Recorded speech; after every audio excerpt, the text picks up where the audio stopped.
Good morning, everyone, and welcome to the Sirius Report. My name is Ken Shorgen. I'm here with London Paul.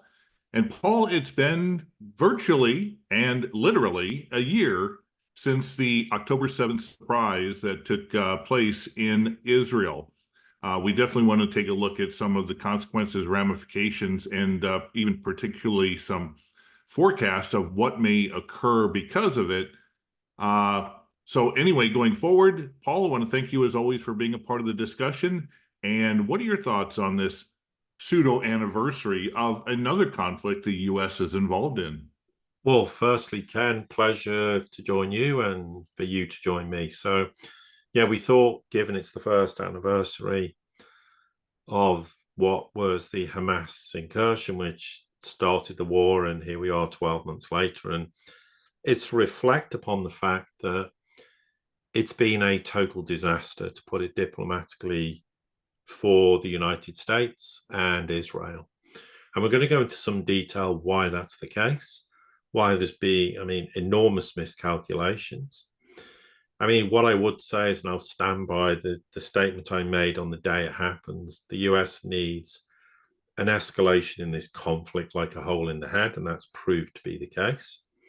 That this conflict wasn't engineered so the US could go to war with Iran, because if 12 months later they still haven't, it's because they don't want to go to war with Iran. It was never the case.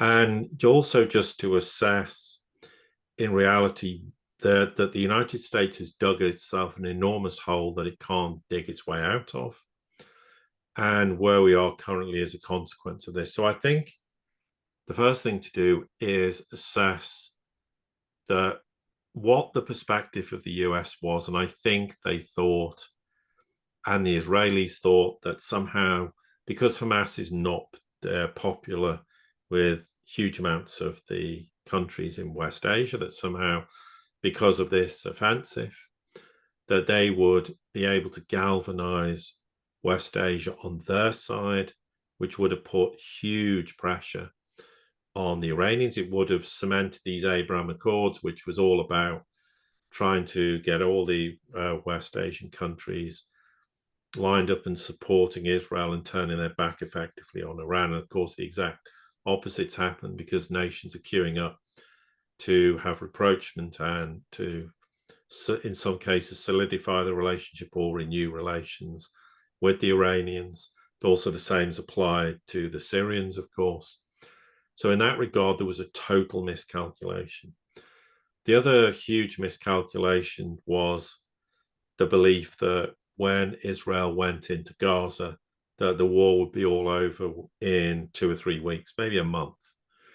Of course, we said at the time when it first happened, this was never going to happen, because anyone who knows how Hamas fights and the kind of guerrilla kind of warfare that was going to ensue, the Israelis were not going to find it easy. In fact, they were likely to end up losing as a result of starting such a conflict. Now, of course, yes, they killed huge amounts of members of Hamas. Of course, sadly, they also killed many, many thousands, tens of thousands of civilians in the process.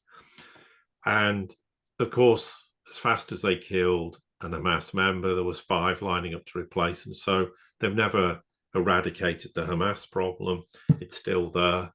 And in the process, because of the actions of Israel, it has turned basically nearly the whole world against Israel in terms of their conduct.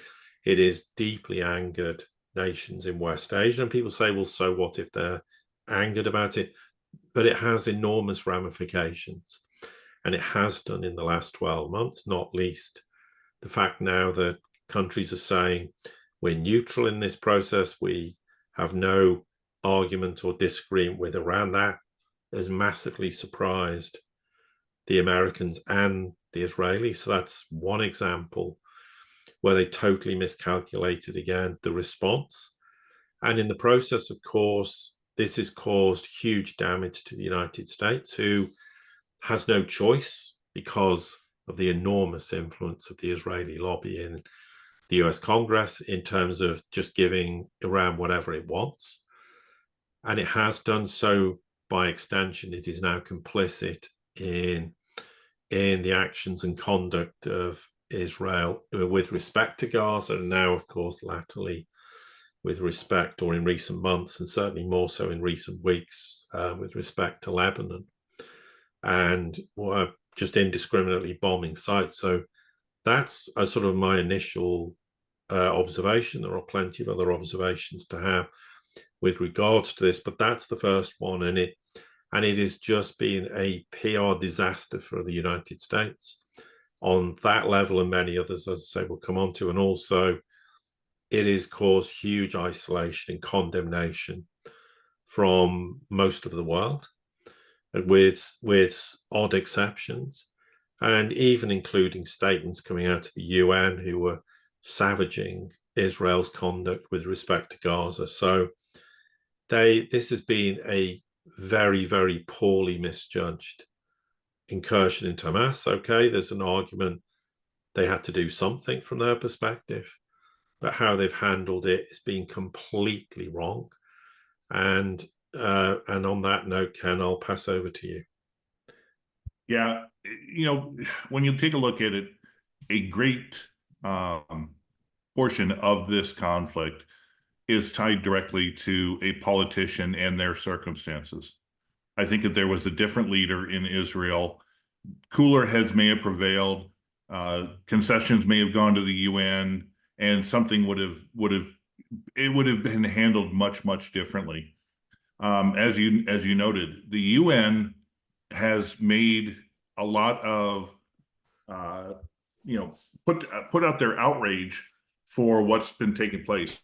Interestingly enough, if you take a look at it, most of the countries that who've been speaking at the UN have not condoned Hamas or Hezbollah, but they've been wary of what's been occurring to the civilians. And that's really been the focal point for the UN, as well as even the ICJ, who now wants to indict Netanyahu for actions that they have taken.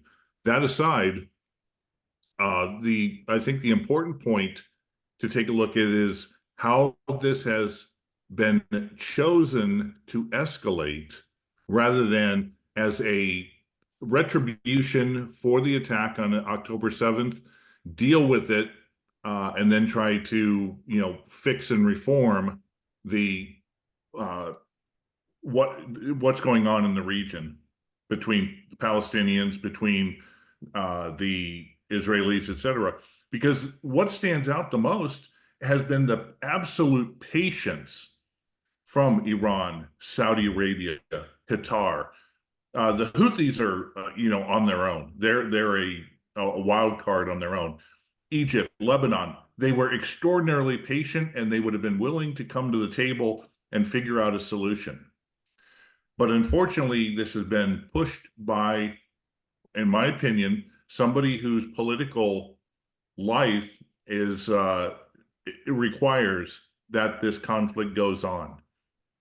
So right there, we have a focal point of what needs to be done to bring the parties to the table. The other side of the coin that has come from this is the fact that you're right.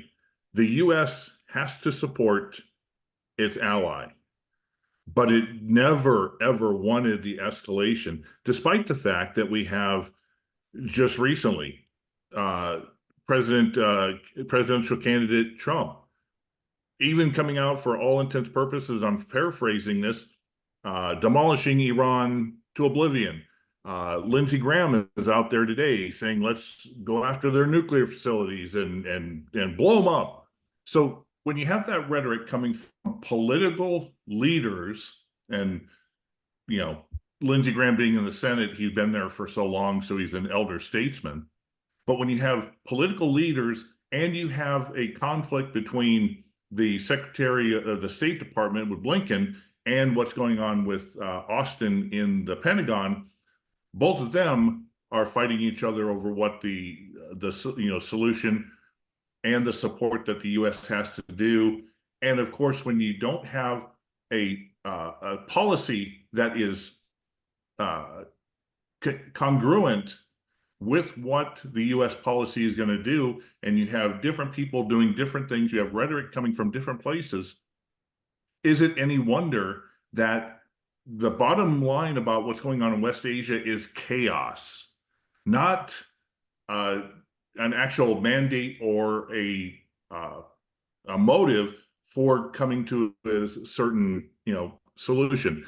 The solution may be is we need to get rid of Hamas. We need to get rid of Hezbollah. We want to allow for a two-state solution. We want to protect the Palestinian people. We don't want this to go on. We never wanted to get Iran involved. Had they focused on that, I think by now something would have taken place. But unfortunately, there's too many wild cards with their own agendas. And the bottom line is this conflict really is not going to end very soon.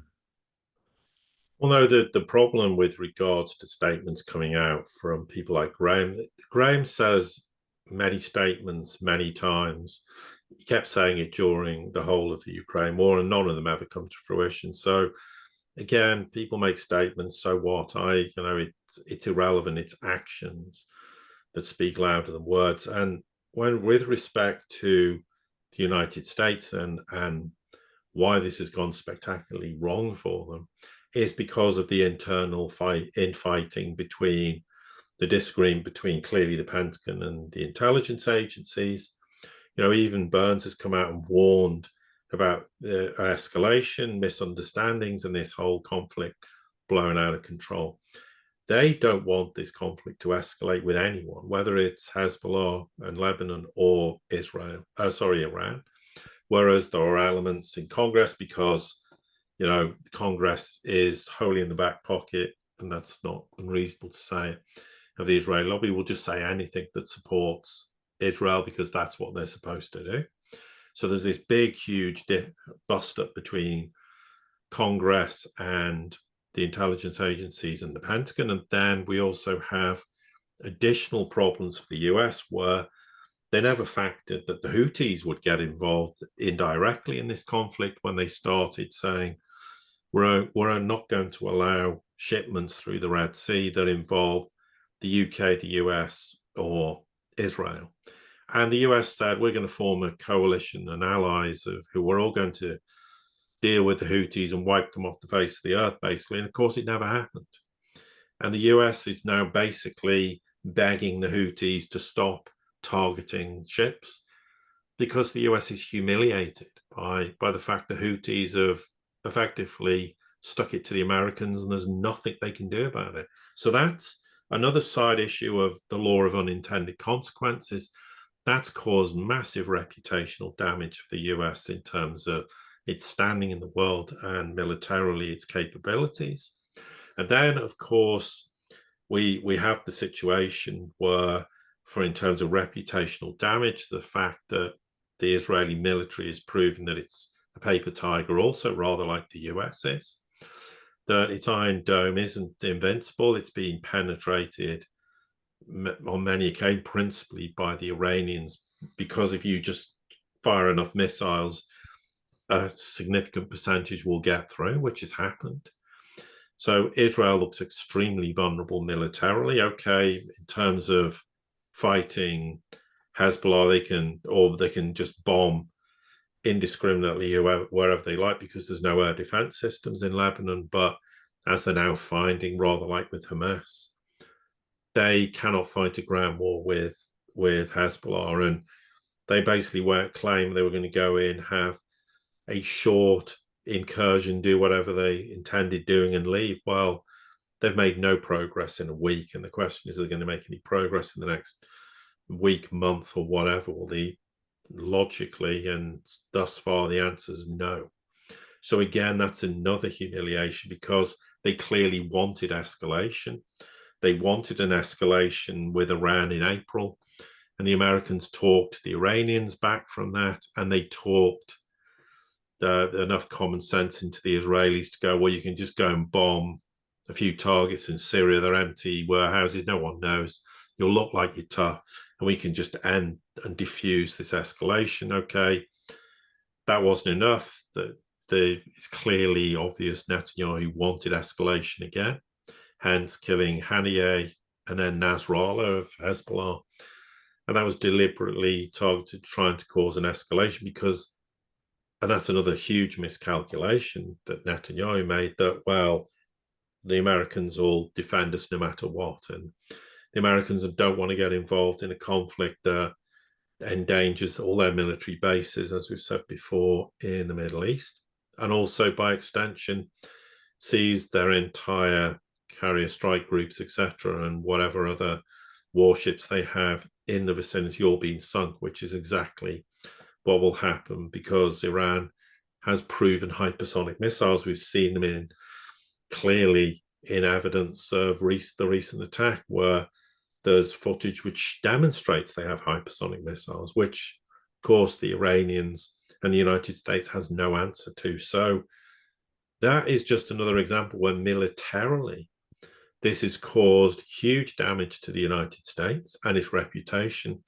And it's also shattered this illusion that the Israelis are this militarily very strong. They're being proven not to be, but then people should go back to the fact that Israel lost a ground offensive in a war with Hezbollah in 2006. So why would things be different now? Because Hezbollah is a lot stronger now than it was in 2006. And you make a great point, Ken.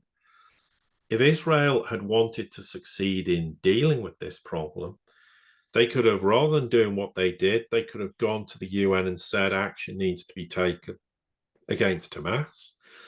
And they probably would have got a coalition and something would have been done about it. And they could have dealt with that problem. But because of the humiliation and obviously the fear politically, the damage it would do to Netanyahu, he went, no, we have to do something far more extreme, but we'll succeed without actually thinking of the consequences of failing abysmally to achieve those objectives. So there are just more examples of this abject failure to understand the consequences of actions, and this belief that, that somehow we're invincible or the United States will back us no matter what. But now all Israel has ended up is isolating just about everyone except the US. And even then, there is clear evidence coming out that the elements in the Biden administration have been quite aggressive in discussions with Netanyahu and actually getting very angry with him over his stance with regards to whether it's Hamas, whether it's Hezbollah, whether it's Iran. So I'm not saying the US has turned its back on Israel. That would be a stupid thing to say, but there are weaknesses in that relationship. So, Israel is now rapidly being isolated. And the question is, how is it ever going to repair that damage? And the longer this conflict goes on, and I made the point in the tweet, if this carries on the course of the war and all the actions we're seeing, then history will recall how Netanyahu single-handedly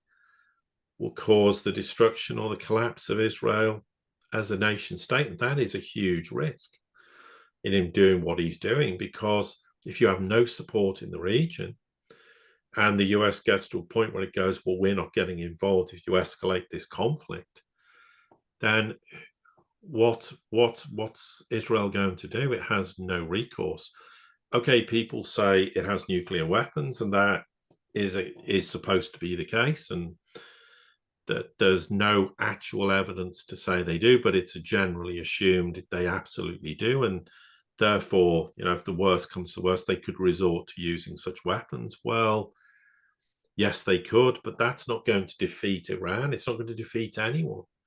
All that will do is end up accelerating the demise of Israel as a nation state. So, as it is now. So this just is not a reality, and everybody knows this, except seemingly Netanyahu himself, who will carry on because, as you said, Ken, his very political career depends on this war continuing until presumably he can stand up as the victorious prime minister, and which is not going to happen.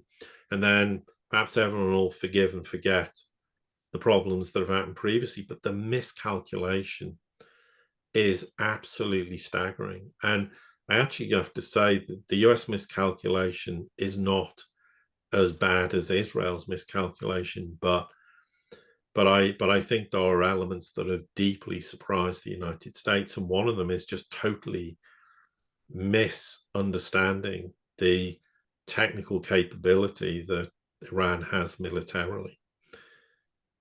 Well, exactly. And, part of the problem is that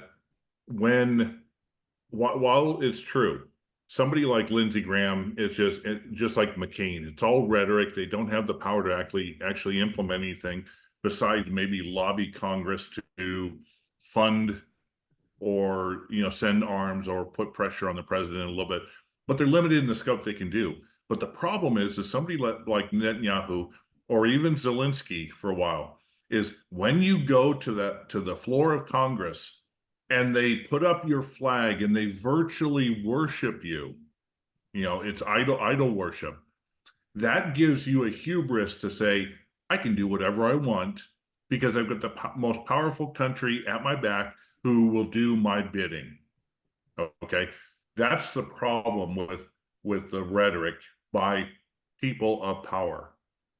No, that's okay, sorry to interrupt, Cam, but that's an extremely valid and important point to make.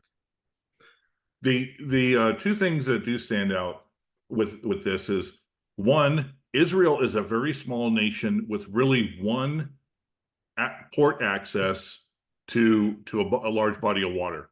So if Haifa is pretty much decimated, and that would be obviously one of the first places that the opposition would go for, Israel will not have the logistics to be able to do an extended conflict. Sure, they can launch all their array of missiles. They can send out their aircraft to go into Syria, into Lebanon, or wherever. But at a certain point, they run out of both military and commodity logistics, like, say, food, being able to supply your troops, being able to supply the people. Because it's not like you go, they move into Palestine and are able to take the resources that are there. They devastated Palestine. There's nothing there. They virtually devastated Gaza to the point there's nothing there. They have very little that they can pull upon when they go to. You go back to World War I. One of the first things that Germany did when they moved into Belgium and they moved into parts of France was they got the people, the labor, to do some of the work for them, and they just siphoned off all the resources to fund their war effort. Israel doesn't have that. And the U.S. is limited in what they can do. They can supply some arms, but they're not going to be able to supply enough food and other necessary commodities. You take out the infrastructure, you take out Haifa, and you limit, the Houthis are limiting the amount of ships that can come in. Israel is going to implode very, very quickly within 6 months. The second thing is that the most unfortunate thing about this is that Netanyahu has suddenly made this not about Israel, but about anti-Semitism and the like. There is going to be a focus around the world on the Jewish people that is and Netanyahu, of course, is representing the Jewish people. And it's a very bad thing because it was just a nation. When most people think of Hamas or Hezbollah, they don't think of the Arab people. They think of two organizations that are funded and affiliated by sovereign nations to do either terrorist or freedom fighter things or this and that, but they're separate from the nationality of the people. You take a look at the United States, we've had the massive protests, pro-Palestinian, anti-Semitism.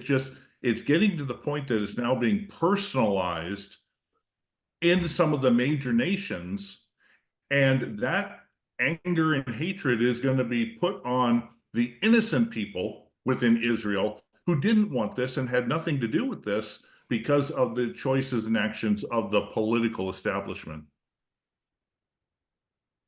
Yeah, I think that's a good point to finish. So, very good.